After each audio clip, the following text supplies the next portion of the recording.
So, David, this isn't a question I planned, but your kind of answer made me think about it a little bit. Is kind of what's the importance of optimism for you for investing? So when you get a position up really big, it's this idea that, oh gosh, I'm going to lose these gains, they're going to go away. Or you talk about grossly overvalued by the financial media. It's the same idea that it can't get better, right? This is as good as it's ever going to get. How important is optimism and just this belief that it's going to keep getting better to how you think about buying stocks? Well, I think everything is contextual, Nick. So I would say that is true of many of my favorite things in the world. They keep rising. Let's just think about the stock market. Look at the S&P 500 over the last century.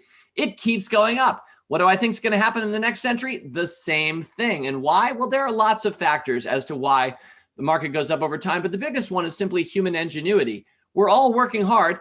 The majority of our country is in the private sector, not in the public sector. So we're all working hard at businesses trying to deliver a better product or service to make consumers happy, to add joy to their lives and have them become, fans of what we do and grow it. And certainly we feel that at the Motley Fool. And we're so grateful to think that we've got so many people listening to your podcast right now. That's so exciting to me that we're reaching people, right? So a lot of stuff grows, but not everything grows. So some of the fad stocks of the last few weeks that had unbelievable moves, that's very temporary. I don't think, for example, those kinds of companies are going to keep going up forever. That's a very short-term phenomenon. So I think you have to sort out what is persistent and what is sustainable from the things that aren't. But once you find the things that are persistent and sustainable and that are growth-oriented and add value to the world, that's where we want to be hitching our portfolio's wagon to those stars.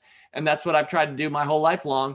And so, yeah, I'm certainly an optimistic person. You don't have to be an optimist to be hired by the Motley Fool. We have a lot of realists. We probably have a few pessimists too. But I think for the most part, the world is to the doers. And the doers are the ones who say, yes, I think we can. And usually they go on to do it. And I think that's a really operative condition for success in business and for the stocks that we buy.